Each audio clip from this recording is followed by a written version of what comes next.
La dernière chose à laquelle je m'attendais, c'était que cette nuit prenne une tournure aussi terrifiante. Après avoir quitté l'hôpital, épuisé mais soulagé que ma fille ait survécu, je suis entré dans un cauchemar. Ethan se tenait là avec elle, Isabella. Mon monde s'est brisé en un instant.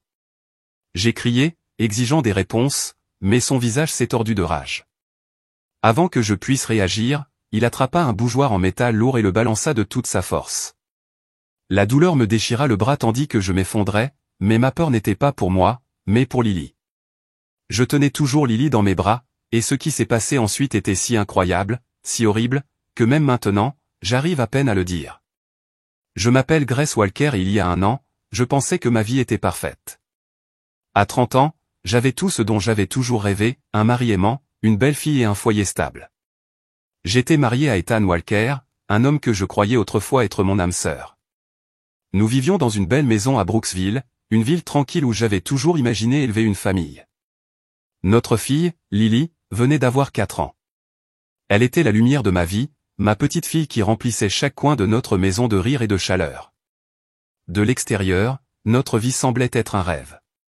Ethan était un entrepreneur prospère, toujours occupé, mais toujours serviable. À 34 ans, il était charmant, ambitieux et se comportait avec la confiance d'un homme qui avait bâti son propre succès. J'étais une mère au foyer, consacrant mes journées à élever Lily, à jouer avec elle et à planifier son avenir. Elle était tout mon monde, et chaque fois que je regardais ses yeux brillants et curieux, je ressentais un immense sentiment d'amour et de but. Ethan était souvent en voyage d'affaires et travaillait dur pour s'assurer que nous vivions confortablement. Je lui ai fait entièrement confiance. Je n'ai jamais remis en question ses soirées tardives au bureau ou ses déplacements soudains hors de la ville. Je croyais en notre mariage, en notre petite famille. Je pensais que quoi qu'il arrive, nous construisions un avenir ensemble. Je ne savais pas que la vie parfaite à laquelle je croyais n'était qu'une illusion et que tout était sur le point de s'écrouler autour de moi. Avec le recul, les signes avant-coureurs ont toujours été là. Je ne les ai tout simplement pas vus ou peut-être que je ne voulais pas les voir. Ethan avait toujours été distant, son attention partagée entre son travail et ses interminables voyages d'affaires, mais je me suis convaincu que c'était normal. C'était ce que faisaient les maris, n'est-ce pas? Ils travaillaient dur pour subvenir aux besoins de leur famille. Mais la vérité était que je me mentais depuis des années. Tout a commencé à se dérouler un jour apparemment ordinaire, juste après le 3e anniversaire de Lily. Ethan m'a dit qu'il avait un voyage de travail important. Il m'a embrassé sur le front, m'a dit qu'il s'absentait quelques jours et est parti. Ce n'était pas inhabituel. J'avais déjà entendu la même histoire. J'ai souri, lui ai souhaité un bon voyage et j'ai recommencé à m'occuper de Lily. Je ne pensais pas que ce voyage serait différent. Quelques jours plus tard, Lily attrapa froid. Au début, je n'étais pas inquiet. Les enfants tombent malades tout le temps. Je lui ai donné des médicaments, je l'ai laissé se reposer et j'ai attendu que sa fièvre disparaisse. Mais le 3e jour, les choses prirent une tournure terrifiante. Sa fièvre montait dangereusement et elle pouvait à peine garder les yeux ouverts. Son petit corps se sentait faible dans mes bras et ses cris doux et épuisés envoyaient des vagues de panique en moi. Quelque chose n'allait vraiment pas. J'ai attrapé mon téléphone et j'ai appelé Ethan, mes mains tremblantes alors que je le tenais contre mon oreille. Lorsqu'il décrocha finalement, le soulagement m'envahit, jusqu'à ce que j'entende la froideur dans sa voix. Ethan, haltai-je, essayant de garder ma voix ferme. Lily est vraiment malade. Elle a une forte fièvre et je ne sais pas quoi faire. Il y eut une pause, puis un soupir. Je suis sur le point de monter à bord d'un avion, Grace. Tu devras t'en occuper. Elle va probablement bien. Donne-lui juste des médicaments. J'ai senti mon cœur se serrer. Ethan, c'est sérieux. Elle a besoin d'un médecin. Son ton se durcit. Je n'annule pas un voyage d'affaires à cause d'un peu de fièvre. Tu es sa mère, gère-le. Et puis, juste comme ça, il a raccroché. Je restais là, figé, le téléphone toujours appuyé contre mon oreille. Mon esprit refusait de comprendre ce qui venait de se passer. Comment pouvait-il être si sans cœur? Mais je n'ai pas eu le temps de m'y attarder. Lily avait besoin de moi. Sans une seconde d'hésitation, je l'ai emmenée d'urgence à l'hôpital, en priant tout le long du trajet. Je n'avais aucune idée que cette nuit allait changer ma vie pour toujours. La salle d'urgence était bondée, mais je m'en fichais. Je me précipitai vers la réception, serrant Lily fermement dans mes bras. Son petit corps était en feu, sa respiration était superficielle. J'ai supplié la réceptionniste de nous aider, ma voix tremblante alors que je retenais mes larmes. Un médecin, le docteur James, l'a finalement examiné. C'était un homme d'une quarantaine d'années à l'air sérieux, et alors qu'il vérifiait les signes vitaux de Lily, son expression s'assombrit. Je savais que quelque chose n'allait vraiment pas. La fièvre a provoqué des complications dans son cerveau, dit-il d'une voix calme mais urgente. Elle a besoin d'une opération chirurgicale immédiatement. C'est le seul moyen de la sauver. La pièce tournait autour de moi. Chirurgie? Mon bébé a eu besoin d'une opération au cerveau? Ma gorge se serra tandis que je luttais pour retrouver ma voix. Combien ça va coûter? J'ai demandé. Le docteur James hésita avant de répondre. Vous devez effectuer un dépôt de 300 000 $ avant de pouvoir continuer. Mon cœur s'est arrêté. 300 000? Murmurai-je, comme si le dire à voix haute rendait les choses moins réelles. Je n'avais pas ce genre d'argent. Nous avions des économies, mais pas assez. Mes mains tremblaient lorsque je sortais mon téléphone. Ethan, il devait l'aider. J'ai composé son numéro. Aucune réponse. J'ai envoyé des SMS. Pas de réponse. J'ai laissé des messages vocaux, ma voix se brisant alors que je le suppliais de me rappeler. J'ai vu qu'il lisait mes messages, mais il n'a jamais répondu. Les larmes ont brouillé ma vision alors que je regardais mon téléphone. Mon mari, le père de mon enfant, nous ignore dans les moments les plus sombres de notre vie. Je me laissais tomber sur une chaise, tenant la petite main de Lily, me sentant impuissante et perdue. Je n'avais jamais autant pleuré de ma vie. Que étais-je censé faire? Laisser ma fille mourir parce que je n'avais pas d'argent? Et puis ça m'a frappé. Je n'avais pas le choix.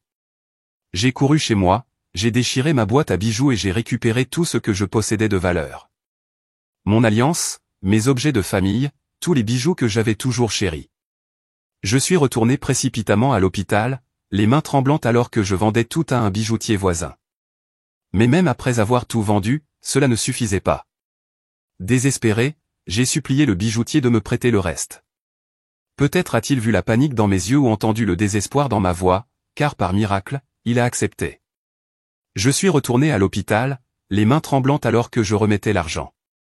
Le docteur James et son équipe ont agi rapidement, préparant Lily à l'opération. Les heures les plus longues de ma vie ont commencé. J'étais assis dans la salle d'attente, seul et terrifié, murmurant des prières dans le silence. Et puis, finalement, après ce qui semblait être une éternité, le docteur James est apparu. Il m'a fait un petit sourire rassurant. L'opération a été un succès. Elle va s'en sortir. Je me suis effondré à genoux, submergé de soulagement. Lily était vivante. C'était tout ce qui comptait. Mais même dans ce moment d'espoir, une question douloureuse refusait de quitter mon esprit, où était Ethan? Pourquoi ne s'était-il pas suffisamment soucié de moi pour répondre à mes appels? Je ne le savais pas à l'époque, mais cette question était sur le point de détruire la vie que j'avais bâtie. Lily a passé plusieurs jours à l'hôpital pour se rétablir. J'ai refusé de la quitter, veillant sur elle à chaque instant. Elle était encore faible, mais elle était en vie, et c'était tout ce qui comptait. Le cauchemar était terminé. C'est du moins ce que je pensais. J'étais épuisé physiquement, émotionnellement et mentalement. J'avais à peine mangé ou dormi depuis des jours, mais je me suis dit que tout irait bien une fois rentré à la maison. Je voulais juste allonger Lily dans son lit, la laisser se reposer et enfin respirer. Le jour de notre sortie, j'ai serré Lily contre moi pendant que je rentrais chez moi. Alors que je tournais dans notre rue, mon cœur s'est mis à battre lorsque j'ai vu la voiture d'Ethan garée dans l'allée. Pendant un bref instant, j'ai ressenti un soulagement. Peut-être qu'il était là pour s'expliquer. Peut-être qu'il avait réalisé son erreur et attendait de arranger les choses. Peut-être qu'il allait enfin se comporter comme le mari et le père qu'il était censé être. Mais alors que je me dirigeais vers la porte d'entrée, j'ai entendu quelque chose qui m'a fait tourner l'estomac, un rire. Un rire de femme. J'ai hésité une seconde avant d'ouvrir la porte, et puis, à cet instant, tout s'est brisé. Ethan se tenait au milieu de notre salon, l'air à l'aise, trop à l'aise avec une femme que je n'avais jamais vue auparavant. Elle était grande, d'une beauté saisissante, et elle avait le genre de confiance qui me faisait bouillir le sang. Sa main reposait sur sa poitrine.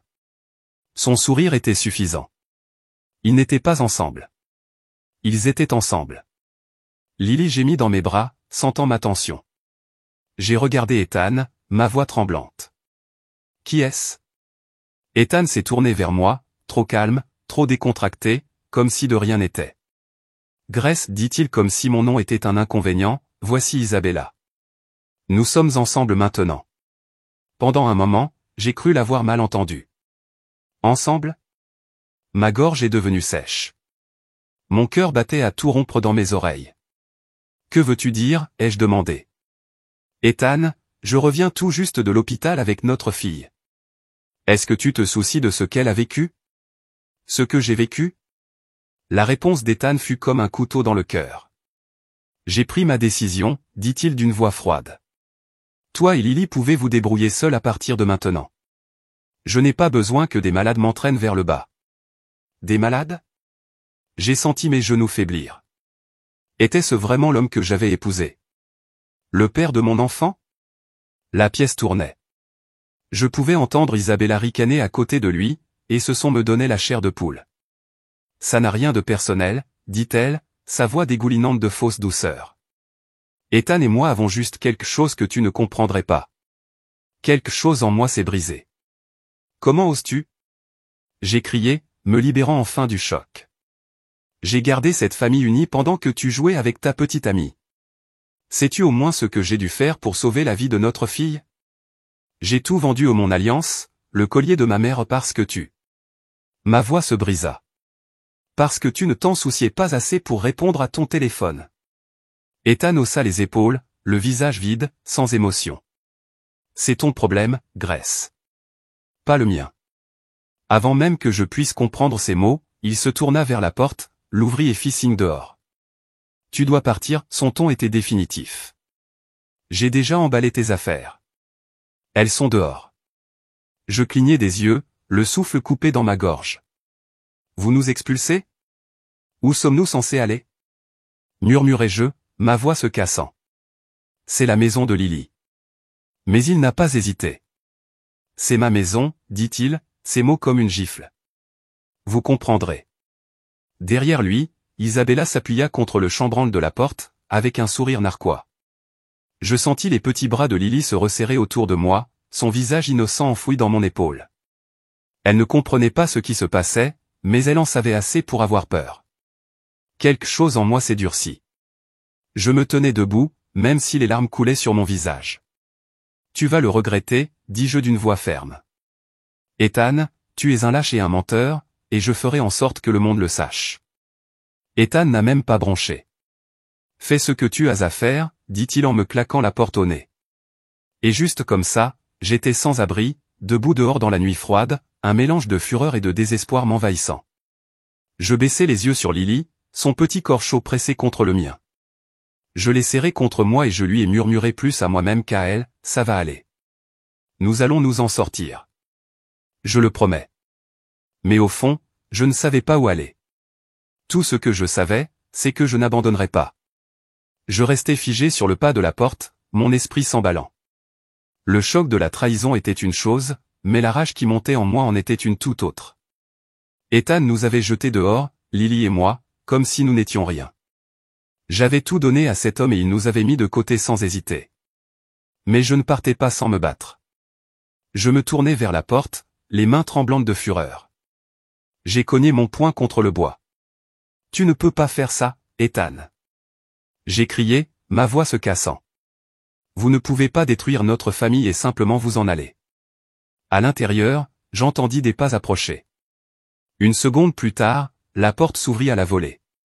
Ethan se tenait là, le visage tordu par l'irritation. Isabella se tenait derrière lui, les bras croisés, un sourire narquois amusé aux lèvres. Tu vas sérieusement faire une scène? Cracha-t-il. Partez, Grace. Cette conversation est terminée. Non. J'ai craché en me rapprochant. Je t'ai tout donné.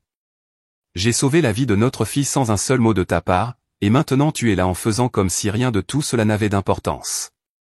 Je mérite des réponses, Ethan. J'ai à peine remarqué à quel point sa posture devenait tendue, comment ses mains se serraient en poings serrés. Grace, je ne te dois rien. Sa voix était aiguë, comme une lame coupant la nuit. Je t'ai dit de partir. Emmène ta fille et fous le camp de chez moi. Ta maison? J'ai laissé échapper un rire amer. Est-ce que tu t'entends au moins? C'était censé être notre maison, la nôtre, mais tu as tout gâché. Le masque calme d'Ethan se brisa. Je l'ai vu, la façon dont sa mâchoire se serrait, ses yeux brillant de quelque chose de sombre. Il n'était plus seulement ennuyé. Il était furieux. Et puis, avant que je puisse réagir, il a attrapé le bougeoir en métal lourd sur la table à côté de la porte. J'ai à peine eu le temps de comprendre ce qui se passait avant qu'il ne me le lance. La douleur explosa dans mon bras alors que je le soulevais instinctivement pour me protéger. L'impact a été brutal, me faisant tomber en arrière. Une profonde ecchymose s'est instantanément formée, une douleur aiguë se propageant dans tout mon bras. Mes jambes ont lâché pendant une fraction de seconde et j'ai failli, presque, laisser tomber Lily. Elle poussa un cri effrayé, s'agrippant à moi, ses petits doigts s'enfonçant dans mes épaules. J'ai haleté, trébuchant. Ma vision s'est brouillée à cause du choc et de la douleur. Ethan se tenait au-dessus de moi, le bougeoir toujours serré dans sa main, la poitrine haletante. Mon souffle s'est arrêté. En fait, il m'avait frappé. Pendant un instant, tout autour de moi devint flou. Ce n'était pas mon mari. Ce n'était pas l'homme avec qui j'avais passé des années, l'homme en qui j'avais confiance. C'était un étranger. Un monstre. Et j'ai alors su, sans aucun doute, qu'il n'y avait pas de retour en arrière. Les doux sanglots de Lily me ramenèrent à la réalité. Ma fille venait de voir son père m'attaquer. C'était tout ce qui comptait. Je me suis forcé à me lever. Mon corps tout entier tremblait, mais je serrais Lily plus près, la protégeant. J'ai regardé Ethan mort dans les yeux. « Tu vas payer pour ça », murmurai-je, la voix rauque. Et cette fois, je ne parlais pas seulement de sa trahison. Je parlais de tout. Je me retournai, berçant Lily contre moi, et m'éloignai dans la nuit. Dans l'inconnu. Au début de quelque chose de nouveau. Mais je n'étais pas brisé. J'étais en colère. Et j'étais prêt à me venger. Je me suis éloigné de cette maison, de mon passé, de ma douleur, de l'homme qui venait de briser tout ce qu'il me restait. Mon bras me faisait palpiter sous le coup et chaque pas me semblait plus lourd que le précédent, mais je ne m'arrêtais pas. Je ne pouvais pas m'arrêter.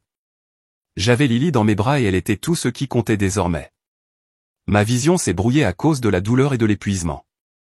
Mon bras était enflé à l'endroit où Ethan m'avait frappé avec un bougeoir en métal, et je pouvais sentir une profonde douleur lancinante se propager dans mes muscles. Je ne savais pas si mon bras était cassé ou simplement gravement contusionné, mais je savais que je ne pouvais pas l'ignorer. J'avais besoin d'aller à l'hôpital. J'ai repéré un taxi garé près du coin de la rue. Le chauffeur a dû voir la panique sur mon visage car il n'a pas hésité à me laisser entrer. J'ai serré Lily fermement pendant que je lui ai donné l'adresse de l'hôpital le plus proche. Les lumières vives de l'hôpital m'ont piqué les yeux fatigués alors que j'entrais dans la salle d'urgence. La réceptionniste a jeté un coup d'œil à ma blessure et au visage endormi et effrayé de Lily et a rapidement appelé un médecin. Une infirmière m'a guidé vers une petite salle d'examen. Mon bras prenait déjà une teinte violette profonde et la douleur empirait. Un médecin est arrivé peu après. Dr Patel, indiquait son badge. Il examina mon bras, son expression tendue par l'inquiétude. « Tu as de la chance, dit-il. Pas de fracture, mais vous avez une grave ecchymose et des lésions des tissus mous. Je vais vous prescrire des analgésiques, mais vous devez éviter de soulever quoi que ce soit de lourd pendant un moment. » Je laisse échapper un souffle tremblant. « Je n'ai pas cette option, murmurai-je en jetant un coup d'œil à Lily, qui était recroquevillée à côté de moi. L'expression du docteur Patel s'adoucit. « As-tu un endroit sur où aller ?»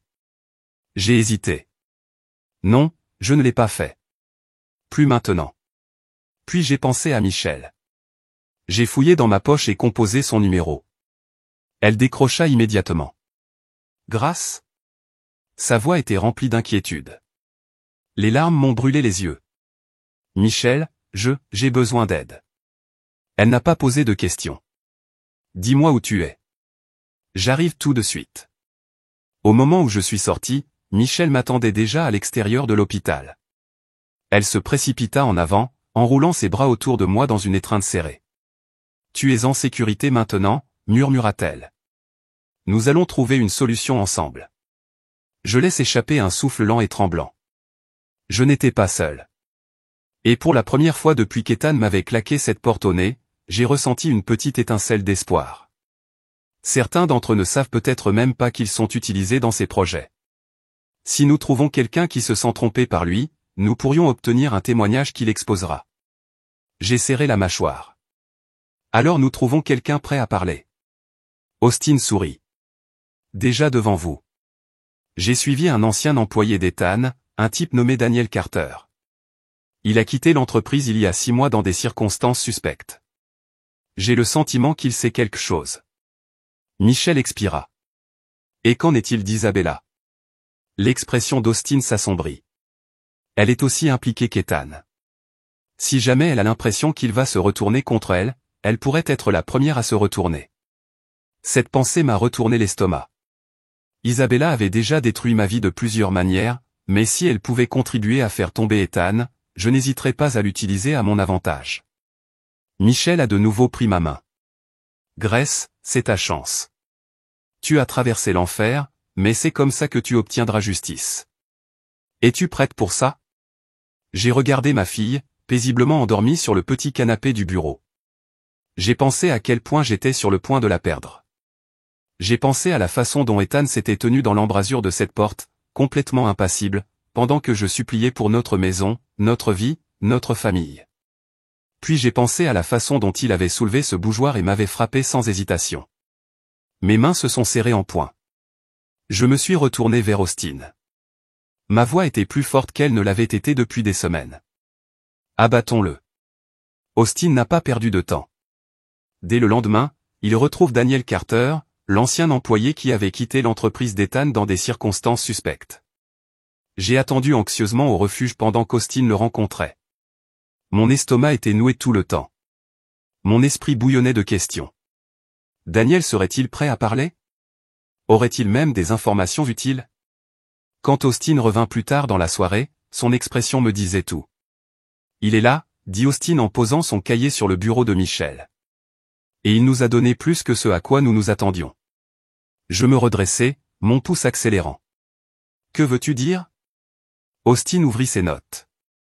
Daniel n'était pas n'importe quel employé.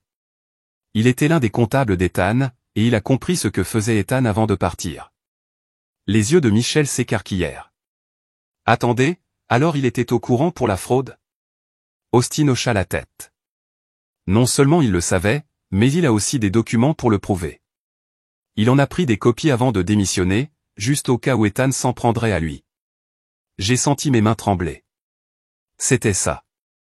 Nous l'avons eu. Austin a poursuivi, transactions bancaires, virements électroniques, comptes offshore, tous directement liés à Ethan et Isabella.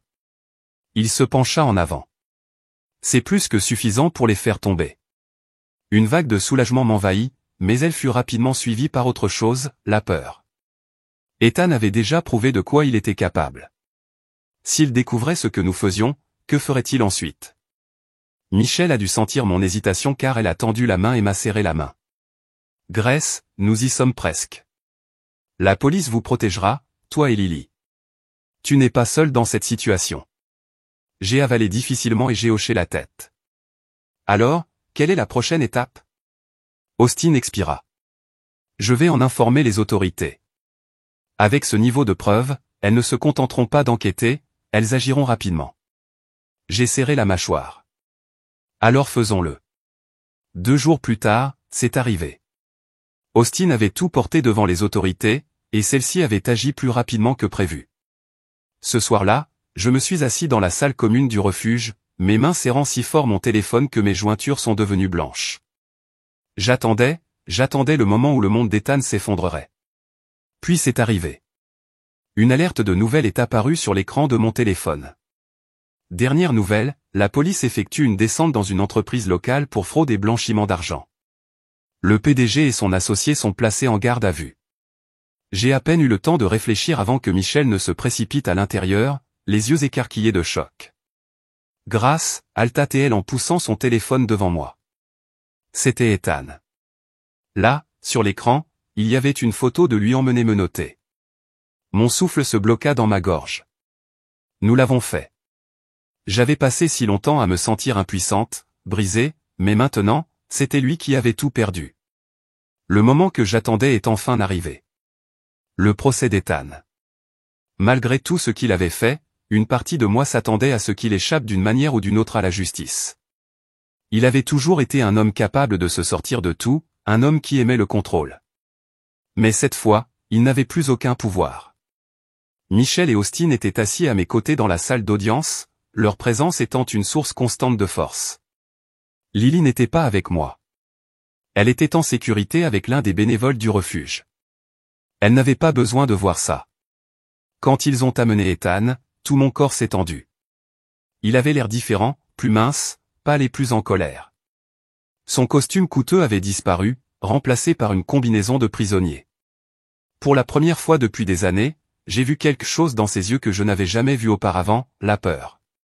J'ai gardé la tête haute lorsque le procès a commencé. Mon avocate, Brittany Reynolds, était vive et inébranlable. Elle a exposé l'intégralité du dossier contre Ethan et Isabella, détaillant leur fraude, leur blanchiment d'argent et leurs comptes offshore. Puis est arrivée la partie qui comptait le plus pour moi. Brittany se tourna vers le jury, la voix ferme. Au-delà des délits financiers, Ethan Walker est également coupable de violences domestiques. Il a agressé sa femme, Grace Walker, chez eux alors qu'elle tenait leur fille de 4 ans. J'ai avalé difficilement alors que tous les yeux se tournaient vers moi. C'était le moment pour moi de raconter enfin mon histoire. Je me dirigeais vers le stand, mes mains tremblant légèrement alors que je prenais une profonde inspiration. J'ai juré de dire la vérité, puis j'ai commencé. Je leur ai tout dit. Comment Ethan avait ignoré mes appels désespérés alors que Lily était mourante à l'hôpital. Comment j'avais vendu tout ce que je possédais pour lui sauver la vie alors qu'il était avec une autre femme.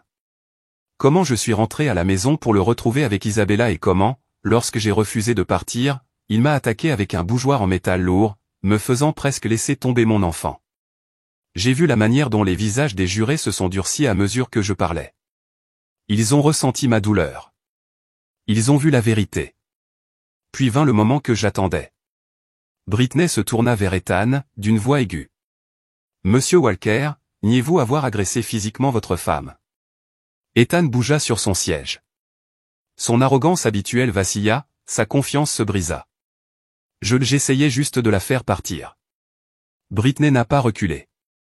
En l'attaquant alors qu'elle tenait son enfant dans ses bras. Ethan n'eut aucune réponse. Le tribunal murmura. Il avait perdu. Il le savait. Nous le savions tous. Il n'a pas fallu longtemps au jury pour parvenir à une décision, coupable. Ethan et Isabella ont tous deux été condamnés à une longue peine de prison pour fraude et blanchiment d'argent, mais la punition d'Ethan ne s'est pas arrêtée là. Il a également été reconnu coupable de voies de faits graves et de violences domestiques, ajoutant des années supplémentaires à sa peine. La voix du juge résonnait dans la salle d'audience. Ce tribunal accorde la garde complète de Lily Walker à sa mère, Grace Walker. De plus, Madame Walker se voit attribuer la propriété de tous les actifs légalement acquis appartenant auparavant à Monsieur Walker, garantissant ainsi sa sécurité financière et celle de son enfant. Les larmes coulaient sur mon visage. C'était fini. Je me tournai vers Michel, qui attrapa ma main et la serra. « Tu l'as fait, Grace, murmura-t-elle. Tu t'es défendue, pour Lily. » Pour la première fois depuis longtemps, je me sentais libre. 2 mois après le procès, j'ai officiellement demandé le divorce. Ethan pourrissait déjà en prison, et Isabella, autrefois si suffisante et si confiante, n'était plus qu'une criminelle en disgrâce. La procédure de divorce a été rapide et propre. Ethan n'a même pas essayé de le combattre. Que pouvait-il faire? Il avait tout perdu. Le jour où les papiers ont été finalisés, j'étais assis dans la petite salle commune du refuge, regardant le document entre mes mains. C'était fini, pour de vrai cette fois. Michel était assise à côté de moi, souriante. Qu'est-ce que ça fait d'être libre? Je laisse échapper une lente inspiration. Comme si je pouvais enfin respirer à nouveau. Nous avons tous les deux ri. Lily courut dans la pièce, riant alors qu'elle brandissait un dessin qu'elle avait fait. Maman, regarde, elle rayonnait. J'ai regardé la photo. C'était un dessin d'elle et moi, debout devant une petite maison avec un soleil jaune vif qui brillait au-dessus de nous. Ma gorge se serra. Je l'ai prise dans mes bras, l'embrassant sur le front. Oui, Chérie, murmurai-je. Nous sommes heureux maintenant.